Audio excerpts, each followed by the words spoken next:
அதாவது இந்த பாலியல் குற்றங்களுக்கு நம்ம பொதுவாகவே அரசாங்கத்தையும் காவல்துறையும் இவங்கள பற்றியே நம்ம சொல்லிகிட்டு இருக்கக்கூடாது. நம்மக்கிட்டேயும் ஒரு ஒரு விழிப்புணர்வு இருக்கணும்.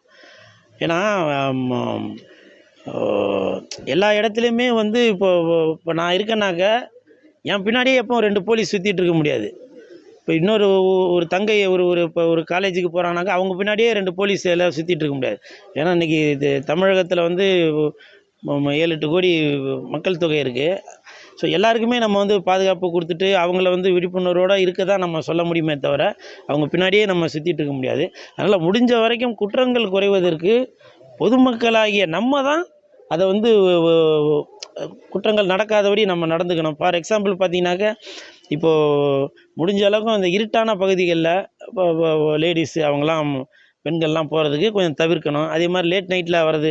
ஏன்னா இப்போ நம்ம எதனா ஒன்று சொன்னாக்கா அதுக்கு ஒரு எதிர்ப்பு தெரிவிக்கிறதுக்கு ஒருத்தங்க காத்துட்ருப்பாங்க. ஏன் 12 மணிக்கு நாங்கள் வெளில போகக்கூடாதா? எங்களுக்கு அதிகாரம் இல்லையா? எங்களுக்கு அது இல்லையா? இது இல்லையா? அப்படின்னுவாங்க. சில குற்றங்கள் தவிர்க்கப்பட வேண்டும் அப்படின்னாக்கா நம்மளே தான் சில விஷயங்கள் அதை தவிர்க்கப்படுறதுக்கான இது பண்ணிக்கணும். இப்போ நம்ம வேணுமே நான் அந்த மண்ணு, நான் இந்த மண்ணு அப்படின்னு சொல்லிட்டு நீங்கள் நகையெல்லாம் அள்ளி போட்டுட்டு நீங்கள் ரோட்டில் போனீங்கன்னாக்கா சும்மா இருக்கிறவங்க கண்ணே உங்களுக்கு உறுத்தும். திருடணுன்ற நமக்கே ஒரு ஒரு எடுத்துக்காட்டா மாதிரி ஆயிடுது இல்லையா? அதனால் இப்போ திருட்டுத்தனமாக இருந்தாலும் சரி, பாலியல் குற்றங்களாக இருந்தாலும் சரி, அதை தடுப்பதற்கு நம்மளும் ஒரு காரணமாக இருக்கணும். தயவு செஞ்சு அரசாங்கத்தையோ காவல்துறையோ எப்போவுமே குறை சொல்லிகிட்டு இருக்காதீங்க. காவல்துறை அவர்கள் அவங்களுடைய வேலைகளை கரெக்டாக தான் பார்த்துட்டு வராங்க. அதே மாதிரி அரசாங்கமும் அவர்களுடைய வேலையை கரெக்டாக தான் பார்த்துட்ருக்காங்க.